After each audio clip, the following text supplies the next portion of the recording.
The discus throw. We break the discus down into 8 components: the stance, the wind-up, the start, the first turn, the second turn, power position, the throw, and the reverse.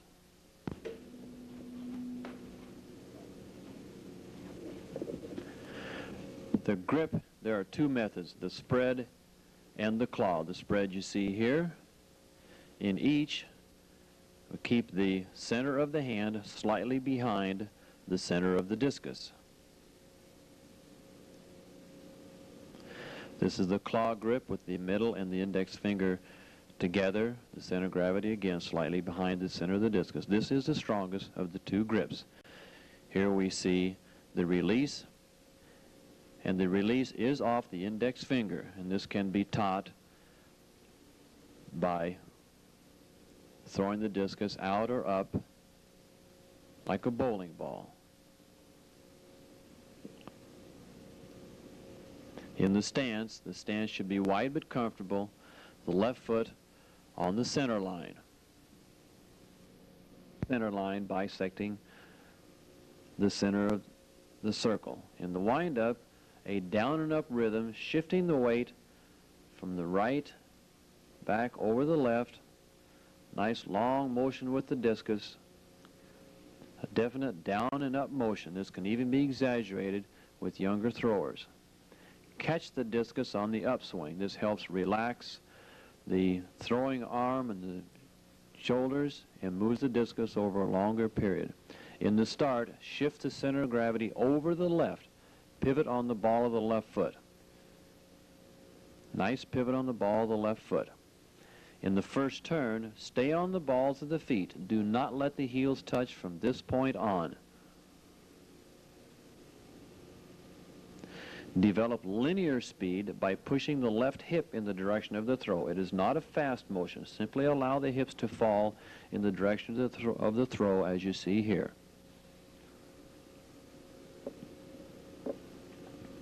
The left arm should sweep wide to help gain rotary momentum.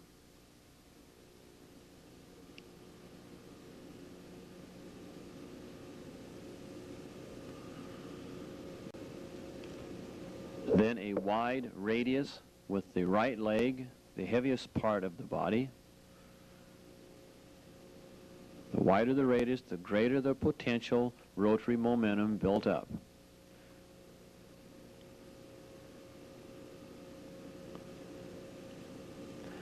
Sprint out of the back of the ring when the left shoulder is in the direction of the throw. Do not over-rotate in the back of the ring. The left shoulder in the direction of the throw here, and begin the sprint out of the back of the ring. So that as the athlete leaves the back of the ring, the chest will be in the direction of the throw. The right knee bend at about 90 degrees as it comes to the center to shorten the radius to help conserve the rotary momentum built up from the back of the ring by the wide right leg and the wide left arm. 90-degree bend at the knee. Maintain that 90-degree bend throughout the second turn. The left arm comes close to the body to increase the rotary action as he completes the first turn.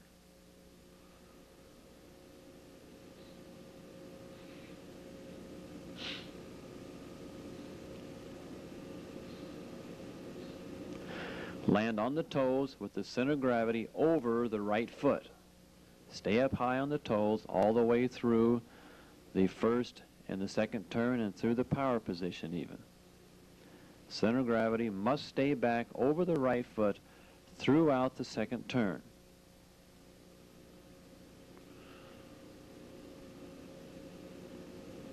Up high on the toes.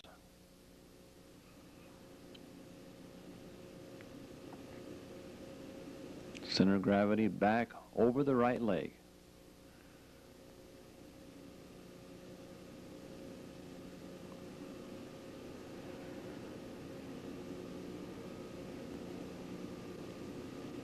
In the second turn, be sure to stay up on the toes. The higher the athlete is on the toes, the less friction and the faster he will rotate through the second turn.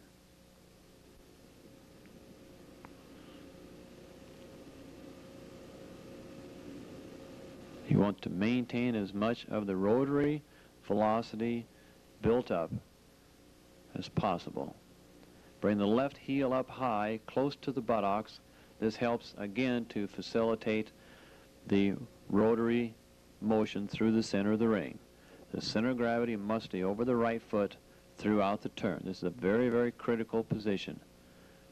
There's the center of gravity in the mid part of the body. And as the athlete goes through the second turn, the center of gravity does not shift forward but stays back over the right foot.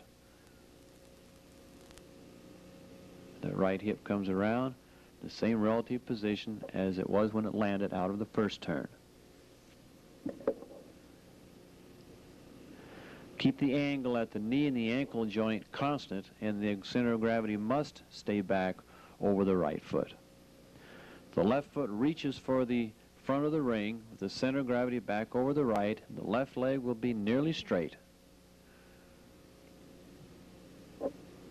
The discus stays high and as close to 360 degrees back as possible, indicating certainly the need for great flexibility. Keep the left toe in line with the right heel. The left leg is straight. This is to help open the hips and keep the hips ahead of the throw.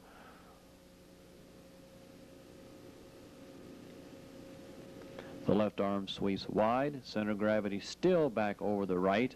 The heels must not touch. Turn the foot.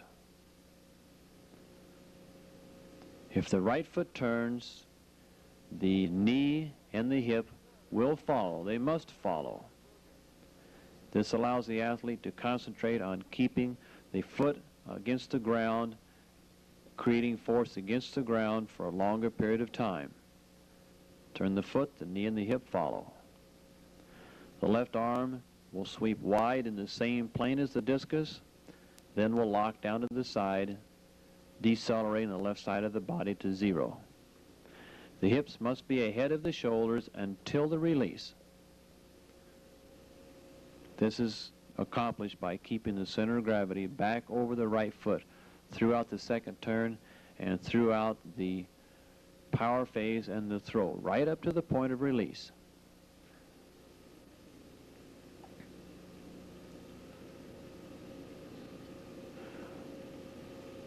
Note how far ahead of the shoulder the hips are. The point of the hip and the point of the shoulder. This is what we call separation. Separation between the lower and the upper body. Block the left side and lift. The left leg is straight at the release, the left arm against the side.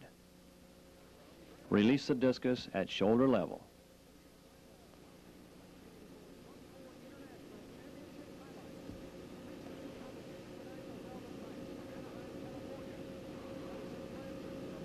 Stay high on the toes. The head and eyes should be up.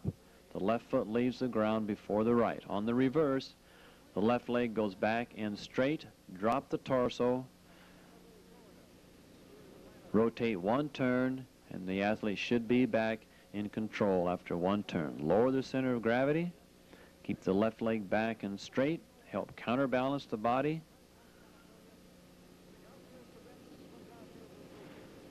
If the energy has been expended into the discus, then the athlete should be able to get back on control after one turn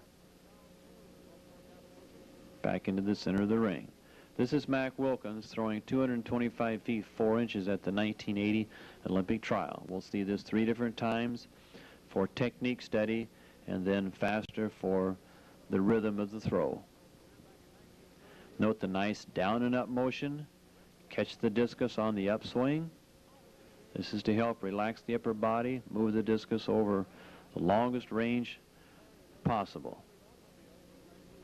Nice pivot on the left foot here so that he can swing the discus back further. Nice long wide sweep of the left arm.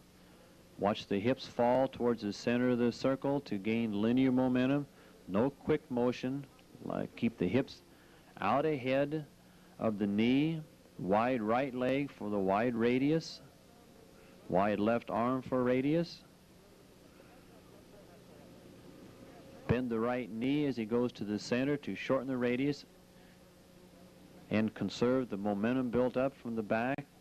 Keep the center of gravity back over the right foot throughout the second turn. The left leg is down straight. Block the left side of the body now. Pivot on the right foot. The knee and the hip will follow. There's the block on the left side. Left arm down close to the body. And a long extension. The discus released to shoulder level. Reverse. Drop the torso. One turn and back into control.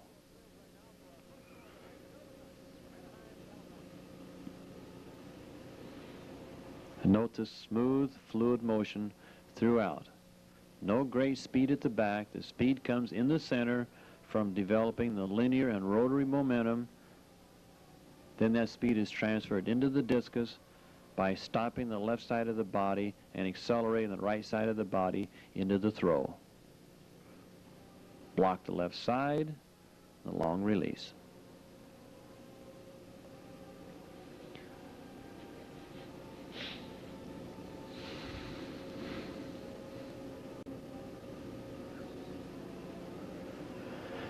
This is a drill for balance, teaching the athlete to keep balance over the left leg as he rotates and staying up on the toes, keeping the knees the same distance apart throughout this turn. Don't allow the knees to come in close. This is what we call a Wilkins walkthrough. It is a drill to simply walk through the various points of the technique, keeping the right leg wide, keeping the center of gravity over the right foot. As you land in the center of the circle, walk right on around, keeping the center of gravity back over the right leg into a position where the left toe is in line with the right heel, the left arm is wide. This is a center of the circle Powell drill, simply pivoting back and forth. Learn to pivot on that right foot, keeping the toes off the surface, keeping the center of gravity over the right leg.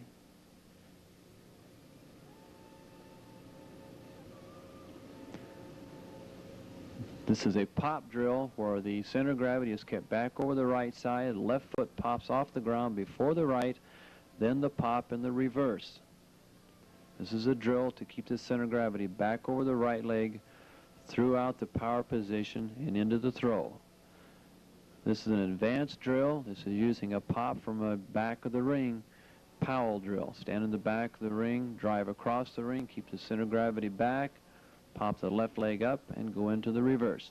A difficult drill to do, but very important to teach rotary momentum and to keep the center of gravity where it belongs. This is what we call a pirouette drill, to simply teach conservation of rotary momentum, teach the athlete to spin by bringing the right leg bent at 90 degrees and in tight to the body. In the coaching points, teach the use of the legs to develop rotary momentum. Develop linear momentum by hip lead. Right foot directly under the knee when the athlete sprints out of the back of the ring. Keep the center of gravity over the right foot throughout the second turn and in the power position.